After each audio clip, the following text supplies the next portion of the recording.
Good morning, children. Today we are going to discuss about Pandas series. Pandas is a free and open source library that provide high performance data manipulation. Panda was developed by McKinney in 2008, and this Panda came from the word panel data. Okay, so Panda is a very useful library that is free and open source, and it is used for data analysis. Okay, nowadays data is very important for any organization because this data helps the organization to take the decisions. So Pandas library is used for this decision making process. Pandas library provide two data structure. Data structure means the way of arrangement of data so that we can access the data and we can modify the data and we can show the data, we can analyze the data efficiently. Data structure means data को इस तरीके से arrange करें आप जिससे आप data को efficiently access कर सकें, मॉडिफाई कर सकें, उसकी एनालिसिस कर सकें. So panda provide two kind of data structure.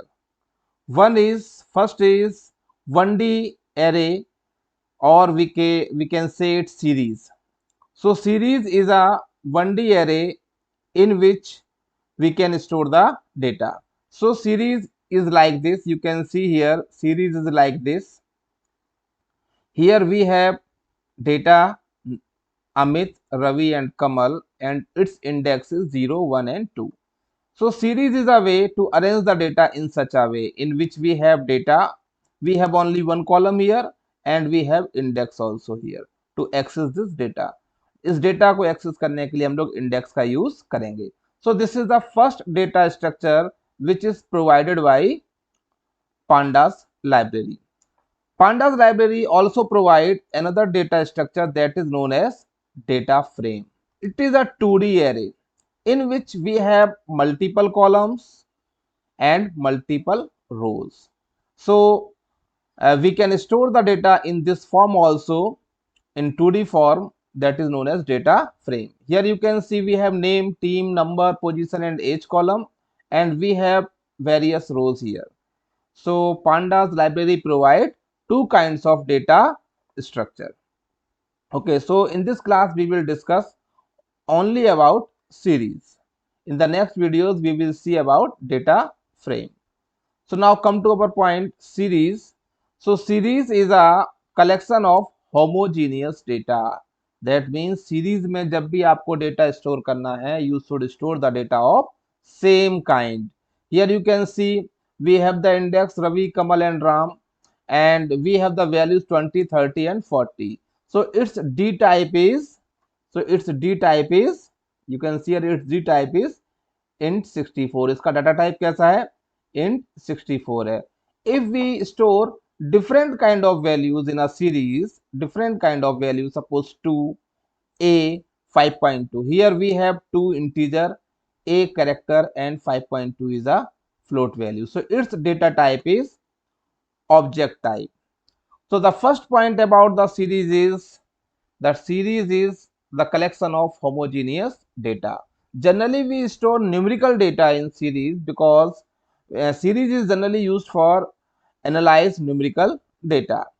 Its size is mutable. The second point is its size is immutable. Series का जो size होता है वो कैसा होता है? Immutable.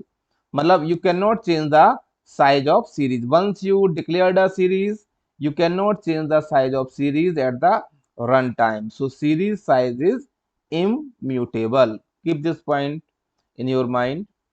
Next is values and data is mutable. You can change the value, you can change the data, but you cannot change the size. So size is immutable, but you can change the value. So value is mutable in series.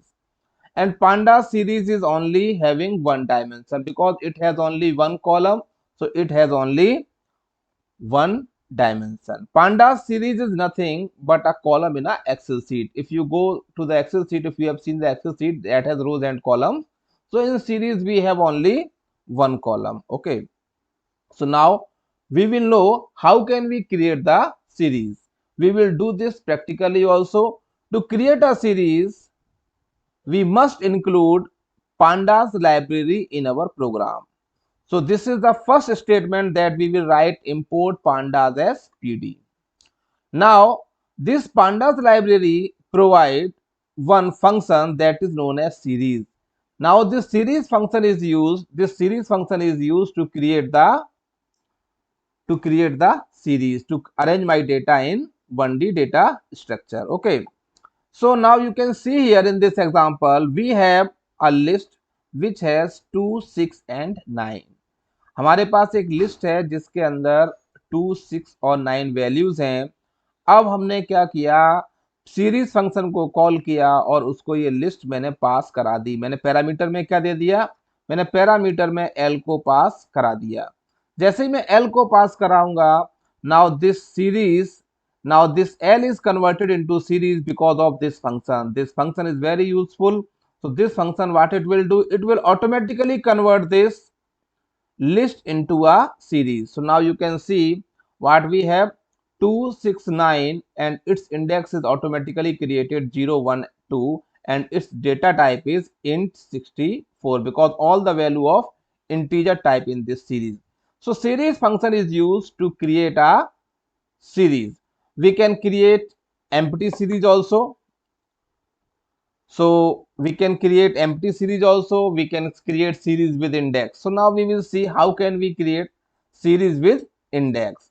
So this function series also provide a index parameter.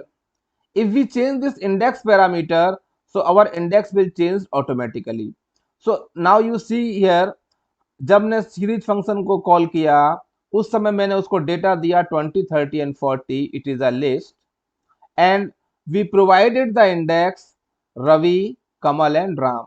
एक चीज यहाँ पे एक बात बहुत ध्यान रखनी है कि जितने आपकी डेटा वैल्यू होगी उतने ही आप इंडेक्स प्रोवाइड करेंगे. अगर हम इंडेक्स प्रोवाइड नहीं करते हैं तो बाय डिफॉल्ट इंडेक्स 0, 1, 2 आ जाता है. अगर हम इंडेक्स देते हैं तो हमारा दिया हुआ इंडेक्स हमें मिल जाता है. सो हमने यहाँ पे इंडेक्स दे दिया है Ravi, Kamal and Ram. So now you can see here Ravi value 20, Kamal value 30 and Ram has value 40 and the value of all these values are of integer type.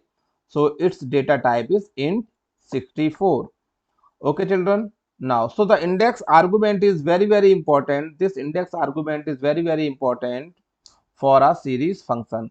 So these two arguments, first is data and second is index. Keep this thing in your mind. So series takes two arguments, one is data and second is index. Now we are going to create an empty series. Here we are providing no data. We have called import pandas as PD and I called this function series and I have provided nothing, no data, no index.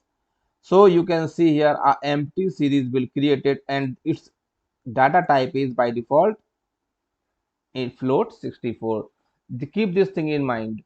Float 64 अगर हमने empty series बनाई है तो उसका data type क्या होगा, float 64. Okay, now हमने यहाँ पे एक एम्प्टी लिस्ट प्रोवाइड की है और इंडेक्स की वैल्यू भी मैंने एक एम्प्टी दे दी है. अगर मैं ऐसे भी लिख देता हूँ फिर भी हमारी सीरीज जो बनेगी वो कैसी होगी, एम्प्टी सीरीज होगी. सो अगर आप सीरीज फंक्शन को कॉल करते हैं और उसको कोई भी वैल्यू प्रोवाइड नहीं करते हैं, ना डेटा प्रोवाइड कर रहे हैं ना इंडेक्स प्रोवाइड कर रहे हैं, तो उस समय जो सीरीज बनेगी वो एम्प्टी सीरीज होगी, वो एक खाली सीरीज होगी और जो सीरीज बनेगी उसका डेटा टाइप क्या होगा, फ्लोट 64 होगा. Now next, create a series from dictionary.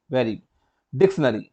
So you can see here I have a dictionary strength which has chemistry subject. It's in this subject we have 50 students. In physics we have 90 students and in IP we have 80 students. So in dictionary, chemistry is key, 50 is value, physics is key, 90 is value, IP is key and 80 is value.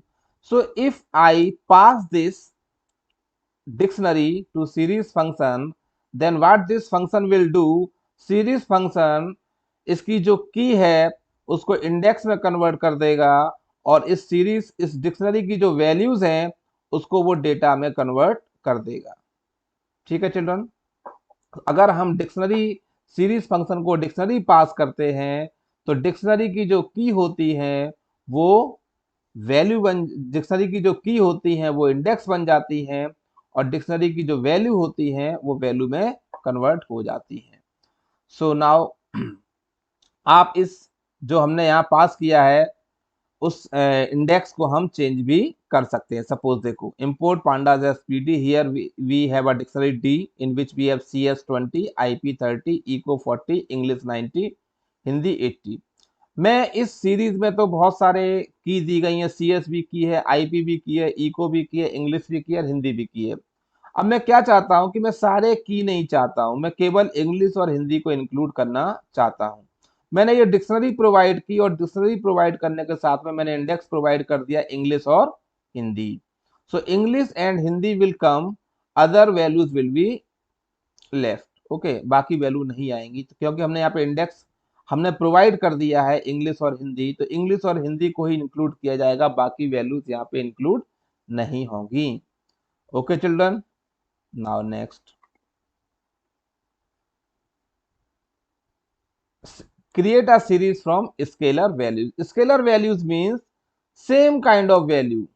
Suppose I want to repeat this 7 5 times 4 times, so मैंने यहाँ पे index दे दिया ए B C D, तो जितने बार मैं जो भी इंडेक्स दे दूंगा उन सभी इंडेक्स पे क्या आ जाएगा 7 7 7 7, और उनके इंडेक्स क्या होंगे ए B C D.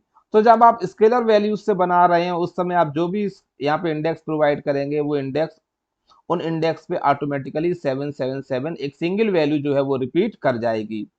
So a series objects can be created using a single value, एक वैल्यू से भी आप एक सीरीज क्रिएट कर सकते हैं। जरूरी नहीं है कि सीरीज क्रिएट करने के लिए लिस्ट चाहिए, डिक्शनरी चाहिए, एक सिंगल वैल्यू से भी आपकी सीरीज क्रिएट हो सकती है। सो अगर मैं एक वैल्यू से सीरीज क्रिएट कर रहा हूं तो जो भी मैं इंडेक्स प्रोवाइड करूंगा उन सभी इंडेक्स पे वो सेम वैल्यू रिपीट हो जाएगी। तो मैंने यहाँ पे इंडेक्स एबीसीडी प्रोवाइड किया है, तो all these index have the same value 777। Now we are going to create a series from array. So for array we use the numpy library. Numpy is a library that is also include in our program, we are going to include our in program. So in this program मैंने दो library include की हैं, pandas and numpy. Okay, because numpy library is used to create array. So you can see here, सबसे पहले मैंने ये हमारी जो लिस्ट थी इस लिस्ट को मैंने एरे में कन्वर्ट किया, और एरे में कन्वर्ट करने के बाद में मैंने उसको एक ये जो एरे बन गया उसको मैंने किसको प्रोवाइड कर दिया, सीरीज फंक्शन को प्रोवाइड कर दिया। जब मैं ये सीरीज फंक्शन को प्रोवाइड कर दूंगा और मैंने यहाँ पे इंडेक्स भी दे दिया है तो ऑटोमेटिकली हमारे इंडेक्स में क्या जाएगा ए बी सी डी, और मैंने इस एरे को क्या प्रोवाइड किया था 2 4 7 10, तो 2 4 7 10 जो है वो हमारी क्या बन जाएंगी वैल्यू। सो आप लिस्ट से भी डिक्शनरी क्रिएट, आप लिस्ट से भी सीरीज क्रिएट कर सकते हैं, आप स्केलर वैल्यू से भी सीरीज क्रिएट कर सकते हैं, आप डिक्शनरी से भी सीरीज क्रिएट कर सकते हैं, और आप एरे से भी सीरीज क्रिएट कर सकते हैं। लेकिन अगर आप एरे से सीरीज क्रिएट कर रहे हैं तो उसके लिए नमपाई का इंक्लूड होना जरूरी है, बिकॉज एरे फंक्शन जो है वो नमपाई के अंदर अवेलेबल है। Okay, so now you see NumPy का हम लोग और यूज देख रहे हैं। नमपाई के अंदर बहुत सारे फंक्शंस हैं जो बहुत यूजफुल हैं। अब हमें एक सीरीज बनानी है, हमारे पास एक एरे है दैट कंसिस्टिंग ऑफ 5 जीरोस, जिसके अंदर क्या है 5 जीरोस हैं। ओके, सो इस नमपाई के अंदर एक फंक्शन है जीरोस, इस फंक्शन का नाम है जीरोस। मैंने यहाँ पे बोल दिया 5, अगर मैं जीरोस 5 कर दूंगा तो ये 5 स्पेस क्रिएट करेगा और उन सब में क्या होगा 0 0 0 0 डेसिमल टाइप का। तो अगर मैंने np डॉट जीरोस किया तो ऑटोमेटिकली मैंने यहाँ 5 दे दिया तो 5, 3 दे दिया तो 3, जो भी पैरामीटर मैं पास करूंगा उतने स्पेस में ऑटोमेटिकली जीरोस आ जाएंगे। और मैंने उनका इंडेक्स भी प्रोवाइड कर दिया ए बी सी डी, तो मैंने यहाँ पे जीरोस फंक्शन का यूज किया, इंडेक्स का यूज किया, और इन दोनों वैल्यू को मैंने सीरीज को प्रोवाइड किया, तो वो एरे किस में कन्वर्ट हो जाएगा सीरीज में कन्वर्ट हो जाएगा। क्योंकि यहाँ पे सारी वैल्यू डेसिमल टाइप की हैं, इसलिए इसका डेटा टाइप क्या होगा, float 64. Now creating a series from 5 ones. So this numpy is also has a function ones. इसके अंदर एक फंक्शन जैसे जीरोस है वैसे इसके अंदर एक फंक्शन क्या है, वंस भी है.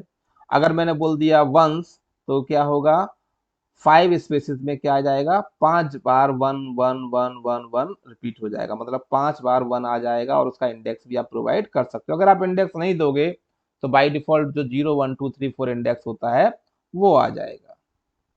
Okay, now create a series from a range function. This is also very important. A range is a function which generate the values from a particular value 0 from a particular value to a last value. यहाँ पे हम define कर सकते हैं कहाँ से कहाँ तक हमको वैल्यू जनरेट करनी है. तो ए रेंज फंक्शन में यहाँ पे मैंने स्टार्ट दिया, यहाँ पे मैंने एंड वैल्यू बोली और मैंने यहाँ पे स्टेप बता दिया 2. इसका मतलब हो गया कि ये जो ए रेंज फंक्शन है वो 0 से वैल्यू स्टार्ट करेगा, 20 के पहले वो स्टॉप हो जाएगा, जो हम ए रेंज में 20 तक नहीं जाएंगे 19 तक जाएंगे और दो दो करके वैल्यूज इंक्रीज होगी. दैट मीन्स हम 0 से स्टार्ट कर रहे हैं तो 0 के बाद अगली वैल्यू 2 होगी, उसके बाद अगली वैल्यू 4 होगी, फिर 6 होगी, फिर 8 होगी, ऐसे करते करते हमारी लास्ट वैल्यू क्या होगी, 19 तक हम जाएंगे. क्योंकि हमने 2 2 का स्टेप लिया है तो हमारी लास्ट वैल्यू हो जाएगी 18. 0 प्लस 2 प्लस 4 प्लस 6. तो ए रेंज फंक्शन एक रेंज में वैल्यू को जनरेट करता है. आप जिस स्टार्टिंग से बोलोगे ये इसमें स्टार्टिंग है, ये स्टार्ट है, ये एंड है और ये स्टेप है. तो इन तीनों चीजों को देना बहुत जरूरी है, स्टार्ट, एंड स्टेप. अगर आप स्टेप नहीं दोगे तो बाय डिफॉल्ट 1 का प्लस 1 स्टेप होता है वो उसमें इंक्लूड हो जाएगा. ए रेंज से आप नेगेटिव वैल्यूज भी जनरेट कर सकते हैं. इसके बाद इस नंपाई के अंदर एक बहुत इंपॉर्टेंट फंक्शन है लिन स्पेस. लिन स्पेस इसको हम लोग बोलते हैं लीनियर स्पेस. मैंने इस ये फंक्शन क्या करता है, जैसे मैंने बोला 0 से लेकर 10, 0 से लेकर 10 की वैल्यू को 6 इक्वल पार्ट्स में डिवाइड कर दो. 0 से लेकर 10 तक की वैल्यू को कितने इक्वल पार्ट्स में डिवाइड कर दो, 6 इक्वल पार्ट्स में डिवाइड कर दो. आप यहाँ 7 इक्वल पार्ट्स भी कर सकते हैं, 9 इक्वल पार्ट्स में भी डिवाइड कर सकते हैं. दैट मीन्स अगर कोई एक स्पेस दिया गया है, यहाँ से लेके यहाँ तक अगर कोई स्पेस दिया गया है, आप उसके जितने भी पार्टीशन करना चाहें इक्वल पार्टीशन वो लिन स्पेस की हेल्प से क्रिएट कर सकते हैं. तो मैंने इसमें बोला 0 से चलो 10 तक जाओ और उसमें कितने स्पेस क्रिएट कर दो, 6 स्पेस क्रिएट कर दो. तो देखो 0.0 2.0 4.0 6.0 8.0 एंड 10 कितने स्पेस क्रिएट कर दिए, 6 स्पेस क्रिएट कर दिए. और क्योंकि मैंने यहाँ पे इंडेक्स वैल्यू अलग से नहीं दी है तो बाय डिफॉल्ट जो इंडेक्स होता है 0 1 2 3 4 5 वो इंडेक्स यहाँ पे ऑटोमेटिकली इंक्लूड हो गया. अब हमारी बात हो रही है फ्रॉम इटरेशन. इसके अंदर नंपाई के अंदर एक बहुत इंपॉर्टेंट फंक्शन है from iteration. This from iteration function, ये फ्रॉम इटरेशन फंक्शन क्या करता है, अगर हम इसको कोई लिस्ट प्रोवाइड करते हैं, कोई स्ट्रिंग प्रोवाइड करते हैं तो वो इसमें इटरेशन चालू कर देता है. इटरेट करना मीन्स एक एक एलिमेंट को निकालना. इटरेट करने का मतलब होता है पहले फर्स्ट एलिमेंट के पास जाना, फिर सेकंड एलिमेंट के पास जाना. तो मैंने यहाँ पे दे दिया CBSE पाइथन और ये फ्रॉम इटरेशन फंक्शन का मैं यूज कर रहा हूँ. तो इसमें डेटा टाइप क्या होगा, क्योंकि ये यहाँ पे ये स्ट्रिंग है तो मैंने यहाँ पे दे दिया UL U1. ओके, तो आप यहाँ देखो क्या होगा, CBSE एक एक element, first element C 0 index पे आ जाएगा, अगला एलिमेंट B 1 इंडेक्स पे आ जाएगा, अगला एलिमेंट S सेकंड इंडेक्स पे आ जाएगा, अगला एलिमेंट E थर्ड इंडेक्स पे आ जाएगा, फिर स्पेस है, स्पेस चौथे इंडेक्स पे आ जाएगा. ऐसे करते करते एक एक आइटम इटरेट होके हमारी जो सीरीज है वो क्रिएट हो जाएगी. Okay children, now we will see all these things practically. How can we create the series? To create a series, the first important thing is to import the panda library. So you write here import pandas, import pandas as pd. तो सबसे पहले आपने pandas library को अपने programme में include कर लिया. अब इस कंप्लीट प्रोग्राम में मैं बार बार pandas लाइब्रेरी को इंक्लूड करने की जरूरत नहीं है क्योंकि मैंने एक बार pandas लाइब्रेरी को इंक्लूड कर लिया है. Now suppose I have a list which has any elements 4, 5, 6. So these are the element in the list. Okay, I again create the list 4, 5, 6. So these are the elements in the list. Okay, now you see this is a list. Now I will provide this list to the series function, and I will store the values of this series in a variable s. So s is a variable. Now I am going to call the function series, series. So keep this thing in your mind that s is capital here. Capital S लिखना है, अगर आप small S लिखेंगे तो ये function जो है वो अनदर नेम हो जाएगा, because Python is a case sensitive language. So capital S का यूज करना है। कई बार आप एग्जाम में देखेंगे कि ये स्मॉल एस लिख के आपसे पूछा है कि प्रोग्राम में क्या एरर है, तो जब सीरीज आप लिखते हैं तो कैपिटल एस को लिखना जरूरी है। तो मैंने यहाँ पे एल लिस्ट प्रोवाइड कर दी, फंक्शन को मैंने क्या पास कर दिया, एक लिस्ट प्रोवाइड कर दी। हम चाहें तो इसका इंडेक्स भी प्रोवाइड कर सकते हैं, मैं पहली बार में इंडेक्स प्रोवाइड नहीं कर रहा हूँ, आपको दिखा रहा हूँ। आप देखो किस तरीके से आंसर आ रहा है। सो 4, 5, 6 जो मेरा ये डेटा हो गया, ये मेरा डेटा है और ये उसका इंडेक्स है और इसका डेटा टाइप का इंट 64। अब हम चाहें इस 0, 1, 2 इंडेक्स को चेंज भी कर सकते हैं। उसके लिए हमको क्या करना पड़ेगा, हमको इस सीरीज जो हम लोग सीरीज क्रिएट किए थे उसी समय हमको इसका इंडेक्स भी दे देना होगा। हमने यहाँ पे इंडेक्स की वैल्यू भी प्रोवाइड कर दी। अब आप ध्यान से देखो, यहाँ पे ये कॉमा लगेगा, देखो यहाँ डॉट लग गया है, यहाँ पे कॉमा लगना चाहिए। इंडेक्स इक्वल टू क्या है, यहाँ पे भी हम एक लिस्ट प्रोवाइड कर देंगे जिसके अंदर 3 इंडेक्स है, ए कॉमा बी कॉमा सी। आपको 3 ही इंडेक्स देने हैं, अगर आपकी वैल्यू 3 है तो आपको 3 ही इंडेक्स देने हैं, अगर आपकी वैल्यू 4 है तो आपको 4 ही इंडेक्स देने हैं। Now you can see the difference, 4, 5, 6, 4, 5, 6 value is same, but here you can see the index was 0, 1, 2, now the index is A B C. तो इस तरीके से हमारा इंडेक्स चेंज हो गया। ओके, तो हम इंडेक्स के साथ भी सीरीज क्रिएट कर सकते हैं और विदाउट इंडेक्स के साथ भी सीरीज क्रिएट कर सकते हैं। Now empty series, empty series create करने के लिए हमें बहुत सिंपल है, S equal to P D dot S E R I E S series function को कॉल करो और उसको ना डेटा प्रोवाइड करो और ना इंडेक्स प्रोवाइड करो। सो हमारी एक सीरीज क्रिएट हो जाएगी। कैसी सीरीज होगी, एम्प्टी सीरीज होगी। Okay, so now you can see here ये सीरीज कैसी है, एम्प्टी सीरीज है। ओके, क्लियर है मेरी बात सभी को। सो यहाँ पे ये वार्निंग दे रहा था, the default data type of the empty series will be object instead of float 64। Okay, now अब हम लोग एक अगला देखने जा रहे हैं कि और किस तरीके से हम लोग सीरीज क्रिएट कर सकते हैं। हम लोग एक डिक्शनरी को देख के भी सीरीज क्रिएट कर सकते हैं। एक डिक्शनरी प्रोवाइड करेंगे, हमारी डिक्शनरी किस में कन्वर्ट हो जाएगी, सीरीज। सपोज हमारे पास ये एक डिक्शनरी है, डिक्शनरी के लिए करली ब्रेसेस का यूज करते हैं और इसके अंदर मैंने बोला CHEM केमिस्ट्री में हमारे पास 20 स्टूडेंट्स हैं, कॉमा IP में मेरे पास 30 स्टूडेंट्स हैं, कॉमा CS में मेरे पास 50 स्टूडेंट्स हैं। Okay, so now this is the dictionary. अब इस डिक्शनरी को मैं पास कर दूंगा किस फंक्शन को, सीरीज फंक्शन को। सो मैं यहाँ पे लिखूंगा s equal to P D dot series और यहाँ पे मैं प्रोवाइड कर दूंगा d। आप देखो क्या होगा, हमारी जो डिक्शनरी की ये जो की थी ये की है, तो की किस में कन्वर्ट हो गई, इंडेक्स में, और उसकी जो वैल्यू थी वो वैल्यू में कन्वर्ट हो गई। तो इस तरीके से हमारी एक सीरीज क्रिएट हो गई। ओके, अगर हम इंडेक्स यहाँ प्रोवाइड करना चाहें तो हम इंडेक्स भी प्रोवाइड कर सकते हैं। तो इस तरीके से हम सीरीज डिक्शनरी से कोई सीरीज क्रिएट कर सकते हैं। अब हमारी बात आ रही है क्या हम स्केलर वैल्यूज, मतलब हम चाहते हैं कि हमारे सीरीज में 10 बार 5 आ जाए, 10 बार 7 आ जाए, मतलब स्केलर वैल्यूज। तो बिल्कुल सही बात है, हम स्केलर वैल्यूज से भी सीरीज क्रिएट कर सकते हैं। तो मैंने बोला s equal to P D dot series,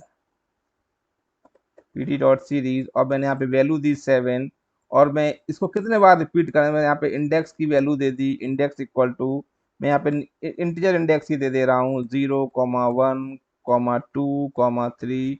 मैं चाह रहा हूँ कि 4 बार क्या रिपीट हो जाए, 7 रिपीट हो, मतलब 0 इंडेक्स पे भी 7 हो, 1 इंडेक्स पे भी 7 हो, 2 इंडेक्स पे भी 7 हो। तो इस तरीके से आप जितने भी इंडेक्स यहाँ प्रोवाइड कर देंगे उन सारे इंडेक्स पे 7 रिपीट हो जाएगा। आप इस प्रोग्राम में ध्यान से देखो, मैं बार बार इंपोर्ट पांडास std नहीं लिख रहा हूँ क्योंकि मैं ऑलरेडी उसको इंक्लूड कर चुका हूँ। तो इस तरीके से हमने देखा प्रैक्टिकली कैसे हम लिस्ट से सीरीज क्रिएट करते हैं, कैसे हम डिक्शनरी से सीरीज क्रिएट करते हैं, और कैसे हम एक एम्प्टी सीरीज क्रिएट करते हैं, और कैसे हम एक स्केलर वैल्यूज के लिए सीरीज क्रिएट करते हैं। स्केलर वैल्यू का मतलब है सेम वैल्यू का रिपीटिशन कई बार। Okay, now we will see how can we create the series from array. तो एरे को इंक्लूड करने के लिए सबसे पहले आपको अपने प्रोग्राम में numpy को बुलाना जरूरी है। तो इंपोर्ट, सबसे पहले हम इंक्लूड करेंगे import numpy S np। Okay, हमने numpy एज np को इंक्लूड कर लिया। अब इस numpy लाइब्रेरी के अंदर बहुत सारे फंक्शंस अवेलेबल हैं। उन बहुत सारे फंक्शंस का यूज करके हम लोग एरे बनाएंगे, और उस एरे को हम लोग किस में कन्वर्ट कर देंगे, सीरीज में कन्वर्ट कर देंगे। सपोज हमारे पास एक लिस्ट है, देखो हमारे पास एक लिस्ट है L इक्वल टू, इसके अंदर है 4,5,6 सपोज। अब हम क्या करेंगे, S equal to P D dot series, और इसको मैं डेटा प्रोवाइड कर रहा, अब लिस्ट प्रोवाइड नहीं करूंगा, अब मैं एरे प्रोवाइड करूंगा। मैं कैसे लिखूंगा, np डॉट एरे। एरे एक फंक्शन होता है जो हमारी लिस्ट को एरे में कन्वर्ट कर देगा, np डॉट एरे एल। मैंने यहाँ पे क्या किया, मैंने एल लिस्ट को प्रोवाइड किसको कर दिया, एरे को। अब मैं चाहूँ तो यहाँ पे इंडेक्स भी प्रोवाइड कर सकता हूँ, मैं इंडेक्स नहीं दे रहा हूँ। सो नाउ यू सी हियर, हमारा देखो एरे की हेल्प से मैंने अब लिस्ट प्रोवाइड नहीं की, मैंने लिस्ट किसको प्रोवाइड की, एरे फंक्शन को, और एरे फंक्शन हमने किसको प्रोवाइड कर दिया, सीरीज को। तो इस तरीके से हमारी सीरीज क्रिएट हो गई। अब इस numpy के अंदर बहुत सारे इनबिल्ट फंक्शंस हैं जिनका हम यूज कर सकते हैं। जैसे हम एक सीरीज बनाने जा रहे हैं जीरोस के लिए, किसके लिए बनाने जा रहे हैं, जीरोस के लिए। मैं कॉपी कर रहा हूं यहाँ से। अब मैं यहाँ पे np का कौन सा फंक्शन यूज करूंगा, जीरोस, zeros, जीरोस। जीरोस के अंदर मैंने बोला 4 बार हमको जीरो चाहिए, कितने बार जीरो चाहिए, 4 बार। और तो यहाँ पे मैंने इंडेक्स नहीं दे रहा हूं, तो आप देखो क्या होगा, जीरो पे भी इंडेक्स पे 0.0, 1 इंडेक्स पे भी 0.0, 2 इंडेक्स पे भी 0.0, तो ऑटोमेटिकली सारे जगह में क्या आ जाएगा, 0 0 0 आ जाएगा। तो ये जीरोस फंक्शन जो होता है वो जीरोस को जनरेट करता है, जीरोस की एक एरे क्रिएट कर देता है, और वो एरे की लेंथ क्या होगी, 4। आप यहाँ पे जितनी लेंथ दोगे उतने जीरोस का एक एरे क्रिएट हो जाएगा। नेक्स्ट हमारा है जीरोस के बाद अगला फंक्शन है वंस। तो वंस क्या क्रिएट करेगा, 0 0 क्रिएट करता है, तो वंस क्या क्रिएट करेगा, वंस फंक्शन जो है वो वंस क्रिएट करेगा। ओके, हमने यहाँ लिखा वंस, वंस 4। तो आप देखो यहाँ पे 1 1 1 क्रिएट हो गया। तो 1 1 1 की हेल्प से भी हम लोग, ये वंस फंक्शन की हेल्प से हम लोग 1 1 ऑटोमेटिकली क्रिएट कर सकते हैं। अगला वेरी बहुत इंपॉर्टेंट फंक्शन है ए रेंज, जो हमने बहुत पहले से यूज कर रहे हैं, ए रेंज। ये फंक्शन क्या करता है, एक रेंज में वैल्यू जनरेट करता है। जैसे मैंने यहाँ बोला np डॉट ए रेंज, अब मैं अगला फंक्शन यूज करने जा रहा हूँ np डॉट ए रेंज। मैंने बोला 4 से स्टार्ट करो, 20 तक जाओ, और दो दो करके वैल्यू को स्टेप करो। तो ये था स्टार्टिंग, कहाँ से चालू करेगा, 4 से कहाँ तक जाएगा, 20 तक जाएगा। स्टेप कितने का होगा, दो दो का। स्टेप को आप कम ज्यादा भी कर सकते हैं। आप देखो तो हमारी सीरीज कहाँ से चालू हुई, 4 6 8 10 12 14 16 18। तो इस तरीके से हम लोग ए रेंज फंक्शन का यूज करके ऑटोमेटिकली बहुत सारी वैल्यूज को जनरेट कर सकते हैं। इसके बाद हमारी अगली बात है लिन स्पेस, लीनियर स्पेस। तो ये लीनियर स्पेस भी एक फंक्शन है जो एरे के अंदर मिलता है, जैसे लीनियर स्पेस, लिन स्पेस।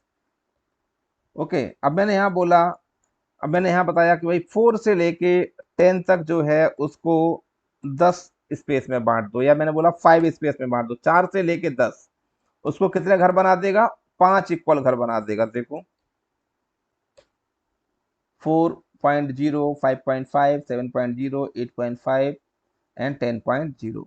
आपने देखो लीनियरली इक्वल डिस्ट्रीब्यूशन किया, 4 से और 10 के बीच में कैसे डिस्ट्रीब्यूशन किया, इक्वल डिस्ट्रीब्यूशन किया, जिसमें 4 भी इंक्लूड है और 10 भी इंक्लूड है। लिन स्पेस में ध्यान रखने वाली बात यह है कि स्टार्टिंग वैल्यू भी इंक्लूड है और एंड वैल्यू भी इंक्लूड है।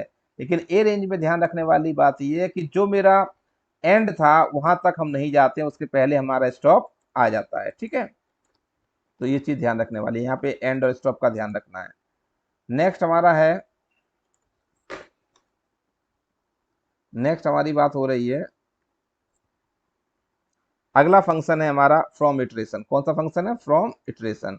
तो हम इटरेट करके भी कोई सीरीज क्रिएट कर सकते हैं। देखो ध्यान से, अब हमने यहाँ पे यूज किया from iteration, from ITER, from ITER, okay, iteration. अब यहाँ पे हमको क्या देना पड़ेगा? हमको एक स्ट्रिंग दे देते हैं, चलो CBSE, ओके। अब हमने इसके अंदर इटरेट कर दिया। अब हमको यहाँ पे डी टाइप भी प्रोवाइड करना पड़ेगा। इसका डी टाइप आप क्या लेना, डी टाइप इक्वल टू, हमने यहाँ पे प्रोवाइड कर दिया सिंगल कोट्स में U और 1, ओके, U1, ओके। Now see what will happen, now you see. तो फ्रॉम इटरेशन की हेल्प से भी हम एक सीरीज क्रिएट किए जिसके अंदर CBSE आया, और CBSE जो था हमारा किस में कन्वर्ट हो गया? एक हमारा सीरीज में कन्वर्ट हो गया। CBSE को हमने किस में कन्वर्ट कर दिया? एक सीरीज में कन्वर्ट कर दिया। तो इस तरीके से डिफरेंट वेज की हेल्प से हम लोग सीरीज क्रिएट करते हैं। In the next class we will know about how to access the element of series. Okay children, thank you all.